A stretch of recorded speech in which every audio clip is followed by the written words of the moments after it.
నమస్తే ఫ్రెండ్స్. ఈరోజు మనం డిస్కస్ చేయబోయే టాపిక్ ట్రాన్స్జెనిక్ యానిమల్స్. మన హ్యూమన్ డైలీ లైఫ్లో చాలా ఎక్కువ అప్లికేషన్ ఉన్న కాన్సెప్ట్ ట్రాన్స్జెనిక్ యానిమల్స్. మనం ఇప్పుడు రెగ్యులర్గా తాగే మిల్క్, మీట్, వ్యాక్సిన్ డిస్కవరీ వీటి అన్నిట్లోనూ ట్రాన్స్జెనిక్ యానిమల్స్ చాలా ఇంపార్టెంట్ రోల్ ప్లే చేస్తాయి. మనం ఈ వీడియోలో డిస్కస్ చేయబోయే డైమెన్షన్స్, ఒకటి డెఫినిషన్, ఇంకోటి procedure for the development of transgenic animals. Next వీటి యొక్క అప్లికేషన్స్ ఏంటి, ట్రాన్స్జెనిక్ యానిమల్స్ కాన్సెప్ట్ హ్యూమన్ లైఫ్లో ఎక్కడెక్కడ యూజ్ చేస్తున్నాం, ఇష్యూస్ ఏంటి, ట్రాన్స్జెనిక్ యానిమల్స్ ఈ కాన్సెప్ట్ అప్లికేషన్లో వస్తున్న ఇష్యూస్, రిలీజియస్ వ్యూస్ కానీ ఎథికల్ ఇష్యూస్ కానీ చాలా ఇంపార్టెంట్ ఈ కాన్సెప్ట్. ఫస్ట్ డెఫినేషన్ చూద్దాం. ట్రాన్స్జెనిక్ యానిమల్స్ యొక్క డెఫినేషన్ చూద్దాం. ట్రాన్స్జెనిక్ యానిమల్స్ అంటే ఏంటి? Animals that are genetically modified or manipulated, అంటే వాటికున్న డిఎన్ఏని మనం జెనెటికల్గా మ్యానిపులేట్ చేస్తున్నాం అనమాట. ఎందుకు మ్యానిపులేట్ చేస్తాం? So as to achieve required characteristics in them. మనకి ఏవైతే క్యారెక్టరిస్టిక్స్ క్వాలిటీస్ కావాలని కోరుకుంటున్నామో ఆ విధంగా మనము జెనెటికల్గా మాడిఫై చేస్తాం. అవే transgenic animals. These animals express the foreign transgenes introduced into them. మనం ఏవైతే ట్రాన్స్ జీన్స్ ఇంట్రొడ్యూస్ చేస్తామో వాటిని అది ఎక్స్ప్రెస్ చేస్తుందన్నమాట. నెక్స్ట్ ఏమేమి మెథడ్స్ యూజ్ చేస్తాం ఈ ట్రాన్స్జెనిక్ యానిమల్స్ ప్రొడ్యూస్ చేయడానికి? దీనికి 3 డిఫరెంట్ మెథడ్స్ ఉన్నాయి. ఒకటి మైక్రో ఇంజెక్షన్, ఇంకోటి స్టెమ్ సెల్ మీడియేటెడ్ ట్రాన్స్ఫర్, మూడోది లెంటి వైరస్ మీడియేటెడ్ ట్రాన్స్ఫర్. ఈ 3 మెథడ్స్ ఉన్నాయి. ఇప్పుడు మనం ఈ 3 మెథడ్స్ ఎట్లా జరుగుతాయి అనేది మనం చూద్దాం. అంటే మన టార్గెట్ ఏంటి? ఫారిన్ ట్రాన్స్జీన్స్ ఏవైతే ఉంటాయో వాటిని యానిమల్ యొక్క సెల్ ఆర్ డిఎన్ఏకి ఇంటిగ్రేట్ చేయాలన్నమాట. అది మన టార్గెట్. దానికి 3 డిఫరెంట్ మెథడ్స్ వాడతాం.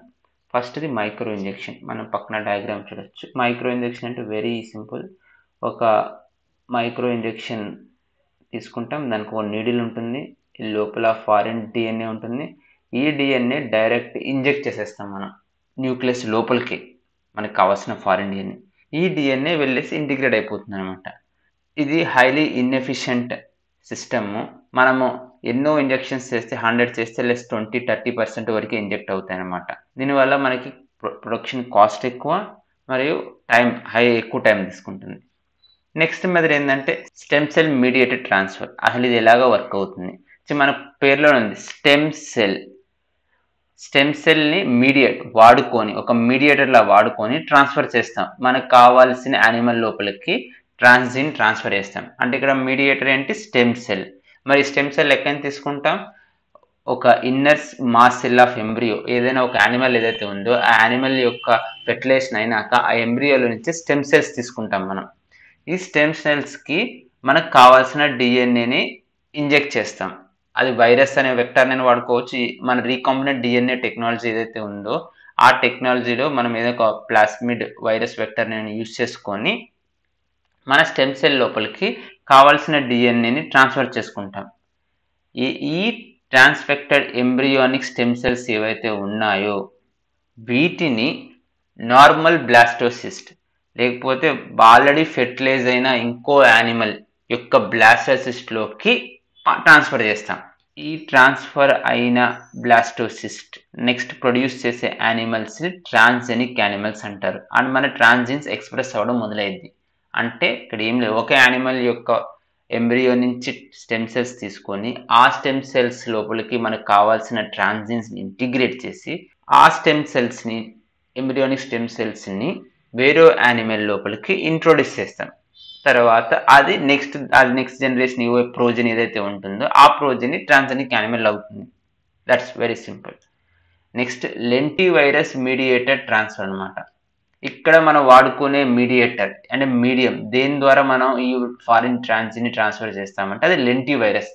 Very most simple and efficient system, cost effective, very easy. మనకు కావాల్సిన వైరస్ ఏదైతే ఉందో ఆ వైరస్ని మనం మాడిఫై చేస్తాం. మనకు కావాల్సిన డిఎన్ఏని ఆల్రెడీ ఇంటిగ్రేట్ చేస్తాం.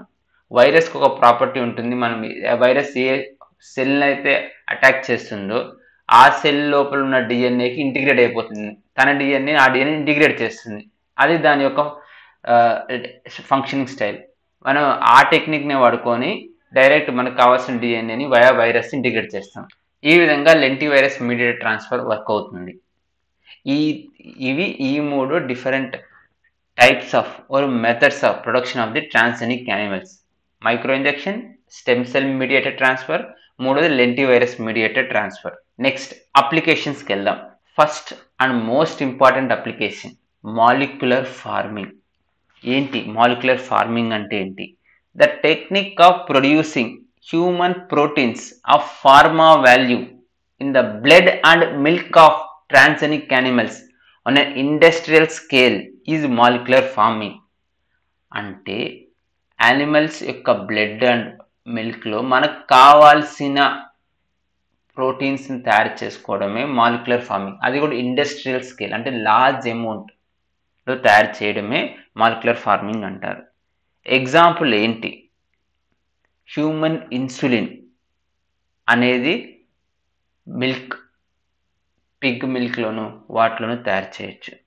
సిమిలర్లీ ట్రాన్స్జెనిక్ షీప్ నుంచి human blood clotting factors 8 and 9 for the patients of haemophilia can be developed. ఇలా డెవలప్ చేసిన human proteins highly cost effective. 1/10 ఇంతకుముందు టెక్నాలజీస్ మనమైతే వాడుకోబడుతుంది, అందులో 1/10 కాస్టే ఉంటుంది. అందులో మనం లార్జ్ క్వాంటిటీస్ ప్రొడ్యూస్ చేయగలుగుతాం. Next application study of diseases, testing, vaccine safety and drug discovery. మన క్లినికల్ ట్రయల్స్లో ట్రాన్స్జెనిక్ యానిమల్స్కి చాలా ఇంపార్టెంట్ రోల్ ఉంది. మనం రీసెంట్గా కూడా చూసాం, కోవిడ్ వ్యాక్సిన్ యొక్క డిస్కవరీకి మంకీస్ని, ర్యాట్ని చాలా ఎక్కువ యూజ్ చేస్తారు. ఇప్పుడు ఈ ట్రాన్స్జెనిక్ యానిమల్స్ నార్మల్ యానిమల్స్ కంటే మోర్ ఎఫెక్టివ్ క్లినికల్ ట్రయల్స్లో. మనం ఏదైతే రియాక్షన్స్ లేకపోతే డిసీజెస్ ఎక్స్ప్రెషన్ మామూలు యానిమల్స్ కంటే ట్రాన్స్జెనిక్ యానిమల్స్ ఇంకా ఫాస్ట్గా ఎక్స్ప్రెస్ చేయగలరు. There more potential.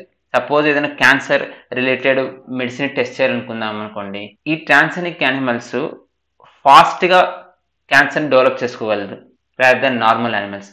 దీనివల్ల మన డ్రగ్ డిస్కవరీ ఏదైతే ఉందో దాని యొక్క స్పీడ్ బాగా పెరుగుతుంది. మనం ఏదైతే డిసీజ్ని స్టడీ చేయాలనుకుంటున్నామో వాటిని కూడా బెటర్గా స్టడీ చేయాలి. సపోజ్ ఈ వైరస్కి డిసీజ్ వస్తా లేదని టెస్ట్ చేయాలంటే మనం ఈ యానిమల్స్ మీద ఇచ్చినప్పుడు ఫాస్ట్గా ఎక్స్ప్రెస్ చేస్తుంది అనమాట. Example international centre for genetic engineering and biology ఒక ల్యాబొరేటరీ మైస్ని తయారు చేసింది, అంటే ర్యాట్ని తయారు చేసింది. This develops liver cancer faster than the normal rat. అది one of the application. Examples very much important ఈ అప్లికేషన్స్కి. సైన్స్ అండ్ టెక్నాలజీలో ఎగ్జాంపుల్ మ్యాండేటరీ రాయాల్సి వస్తుంది. Next used in xenotransplantation in which transgenic pigs will provide organs needed for humans. Xeno అంటే other than humans, other species నుంచి transplantation, ఒక ఆర్గాన్ని వేరే animal నుంచి హ్యూమన్ బీయింగ్స్ ట్రాన్స్ఫర్ చేసుకుంటే జీనో ట్రాన్స్ప్లాంటేషన్ అంటారు. రీసెంట్గానే ఓల్డ్స్ ఫస్ట్ పిగ్ హార్ట్ ట్రాన్స్ప్లాంట్ జరిగిందనమాట. ఇందులో ఏం చేశారు? ఇక్కడ మోస్ట్ ఇంపార్టెంట్, మన జెనెటిక్ ఇంజనీరింగ్ టెక్నాలజీని వాడుకొని జెనెటికల్లీ మోడిఫైడ్ యానిమల్స్ని తయారు చేసి ఏ విధంగా హ్యూమన్ బెనిఫిట్ చేస్తున్నాము అనేదానికి మోస్ట్ ఇంపార్టెంట్. సపోజ్ ఇక్కడ మనం చూడవచ్చు, జెనెటికల్లీ మోడిఫైడ్ పిగ్ ఎలా తయారు చేశారు. 10 జీన్స్ ఎడిట్ చేశారు. అందులో 3 జీన్స్ ఏవైతే ట్రాన్స్ప్లాంటేషన్ రిజెక్ట్ చేస్తాయో వాటిని రిమూవ్ చేశారు.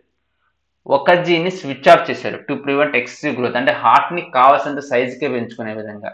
Last 6 genes were added to allow human acceptance, అంటే టోటల్ పిగ్ యొక్క జీన్స్ని మ్యానిపులేట్ చేసి హ్యూమన్కి కావాల్సిన హార్ట్ని తయారు చేసుకున్నాం. One of the greatest scientific achievement ఇది.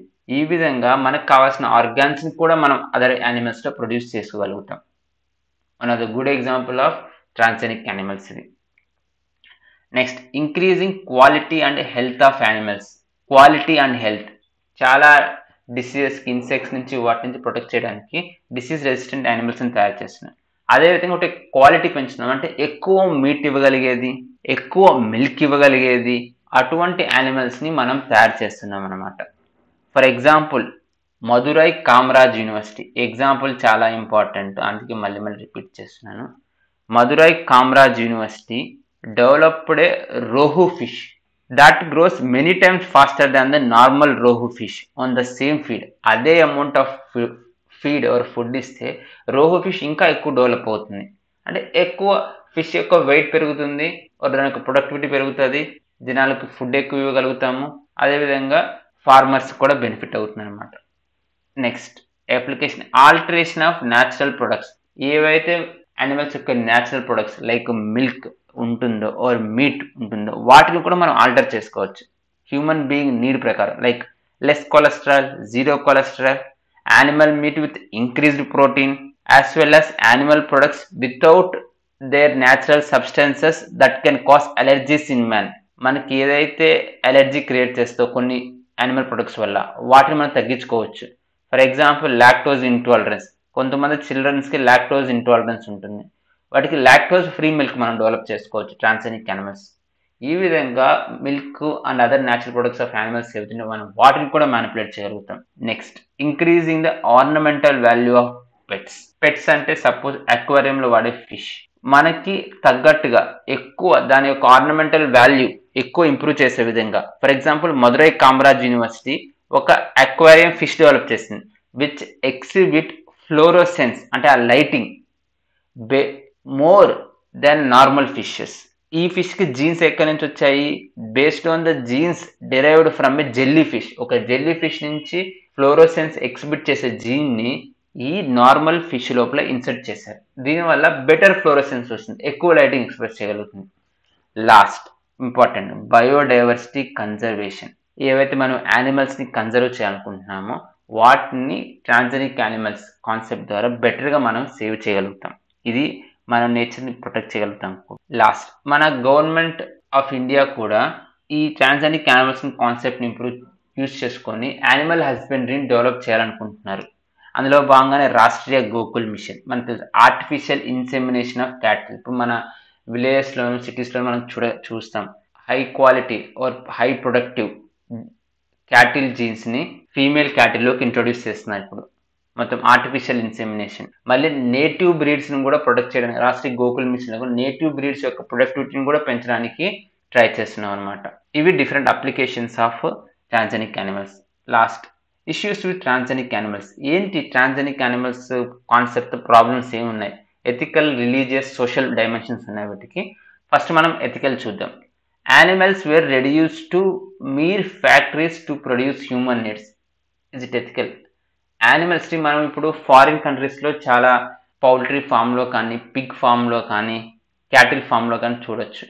ఆ క్యాటిల్కి ఒక లిమిటెడ్ స్పేస్ ఉంటుంది అంతే. అవి ఎక్కడికి మూవ్ అవడానికి అవకాశం లేదు. ఇంకా జస్ట్ ఒక్కొక్క రూమ్లో ఒక్కొక్క క్యాటిల్ పెడతారు. ఆ క్యాటిల్ యొక్క ఒకటే రోల్ మిల్క్ ఇవ్వడం అంతే. దానికి ముందు దాన్ని మొత్తం కట్టేసి అక్కడ ప్లేస్లో పెట్టేస్తారు, దానికి ఫుడ్ ప్రొవైడ్ చేస్తూ ఉంటారు. దాని యొక్క డ్యూటీ ఒకటి మిల్క్ ప్రొడ్యూస్ చేస్తూ ఉంటారు. వీళ్ళు మెషిన్స్ చూసుకొని మిల్క్ తీసుకుంటూ ఉంటారు, ఫుడ్ ఇస్తారు, మిల్క్ తీసుకుంటారు. అంటే ఒక యానిమల్ని జస్ట్ ఒక మెషిన్ లాగా వాడుకుంటున్నాం, ముందు ఫుడ్ వెనక నుంచి మిల్క్ తీసుకోవడం అంతే. అంటే మీరు factories to produce human needs అదేనా?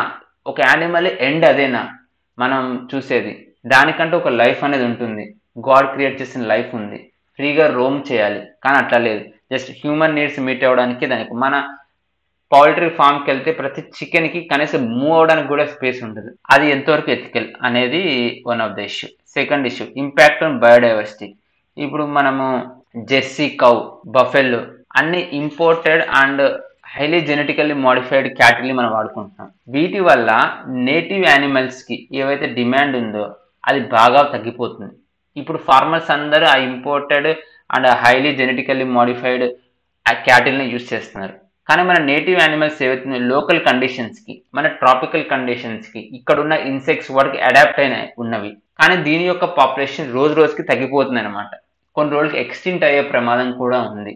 దీనివల్ల ఫ్యూచర్లో ఏదైనా ఎన్విరాన్మెంటల్ చేంజెస్ వచ్చినప్పుడు ఆ ట్రాన్స్జెనిక్ యానిమల్స్ బెటర్గా అడాప్ట్ అవ్వకపోవచ్చు. నేటివ్ యానిమల్స్కి ఎక్కువ ఛాన్స్ ఉంటాయి, కానీ ఇవి ఎక్స్టింక్ట్ అయిపోతే ప్రాబ్లమ్స్ వస్తాయి, అసలు క్యాటిల్ అనేది లేకుండా పోయే అవకాశం కూడా ఉంటుంది. Next third one, some of the genetic manipulations are being painful to animals. మనం ఏదైతే జెనెటిక్ మ్యానిపులేషన్ చేస్తున్నాం యానిమల్స్, అది వాటి మీద చాలా పెయిన్ ఇన్ఫ్లిక్ట్ చేస్తుంది. Example modern pigs. మన పిగ్స్ ఏవైతే ఎక్కువ మీట్ ప్రొడ్యూస్ చేయడానికి బాగా లావుగా తయారు చేస్తున్నాం, ఎక్కువ ఫ్యాట్ తయారు చేస్తున్నాం. కానీ ఆ ఫ్యాట్కి తనకున్న హార్ట్, న్యాచురల్లీ క్రియేటెడ్ హార్ట్ ఏదైతే ఉందో అది విత్ స్టాండ్ అవ్వలేకపోతుంది. మరియు బ్రాయిలర్ చికెన్ అవి కూడా తన కాళ్ళు ఆ వెయిట్ ని సపోర్ట్ చేయలేకపోతున్నాయి. ఈ విధంగా అవి చాలా పెయిన్ కి గురవుతున్నాయి అనమాట వాటి యొక్క రెగ్యులర్ లైఫ్ లో. ఇది ఎంతవరకు ఎథికల్ అనేది క్వశ్చన్. నెక్స్ట్ ఇక్కడ మెన్షన్ చేయలేదు, ఇంకో పాయింట్ ఒకటి ఉంది, ఎథికల్ అండ్ టెక్నాలజికల్ పాయింట్. ఇప్పుడు మనం జెనెటికల్లీ మాడిఫైడ్ చేసి ట్రాన్స్జెనిక్ యానిమల్స్ తీసుకొస్తున్నాం. వాటి యొక్క లాంగ్ టర్మ్ ఇంపాక్ట్ అనేది ఇంకా స్టడీ చేయలేదు. వాటి యొక్క ప్రోజనీ మీద ఎలా ఉంటుంది ఇంపాక్ట్, ఆ తర్వాత జనరేషన్ మీద ఎలా ఉంటుంది అనే ఇంపాక్ట్ మనం స్టడీ చేయలేదు. ఇంపాక్ట్ స్టడీ చేయకుండా ఇప్పుడు present short term human needs meet అవ్వడమే మనం టార్గెట్ పెట్టుకుంటున్నాం. మరియు ట్రాన్స్జెనిక్ యానిమల్స్ యొక్క impact, genetically modified impact larger earth మీద అండ్ అదర్ బయోడైవర్సిటీ మీద ఎంతవరకు ఇంపాక్ట్ ఉంటుంది అనేది ఇంకా స్టడీ అవ్వలేదు. నెక్స్ట్ ఈ ట్రాన్స్జెనిక్ యానిమల్స్ ఇంకా మాడిఫై చేసి సూపర్ యానిమల్స్ గా తయారు చేసి హ్యూమన్ బీయింగ్ మీద అటాక్ చేసే అవకాశం కూడా ఉంది. ఇది ఒక apprehension and issues with transgenic animals. Next last point, this religious dimension. God laid down the structure of creation and any tampering with it is sinful. దేవుడు ఒక స్ట్రక్చర్ క్రియేట్ చేసి ప్రపంచం మీద వదిలిపెట్టాడు. అటువంటి ట్యాంపర్ చేసే హక్కు హ్యూమన్ బీయింగ్స్ ఎంతవరకు ఉంది? అది పాపం కాదా? God did not intended humanity to middle with it. మనల్ని ఈ లైఫ్ ని మ్యానిపులేట్ చేసే అధికారము ఇవ్వలేదు దేవుడు, కానీ మనం ఎందుకు మ్యానిపులేట్ చేస్తాం? ఇది one of the religious issue. ఈ విధంగా different issues of transgenic animals ఉన్నాయి. ఇది ఇష్యూస్ ఆఫ్ జెనెటిక్ ఇంజనీరింగ్ అని సపరేట్ టాపిక్ ఉంది 7th చాప్టర్, అక్కడ కూడా ఇది ఇంపార్టెంట్. లాస్ట్ ఇయర్ 2018 గ్రూప్ 1 లో కూడా ethical issues of transgenic animals అనేది క్వశ్చన్ అడిగారు. కాబట్టి ఇక్కడ ఉన్న పాయింట్స్ అని అక్కడ మనం రాయొచ్చు. దిస్ ఇస్ మొత్తం complete broader view of transgenic animals. Thank you.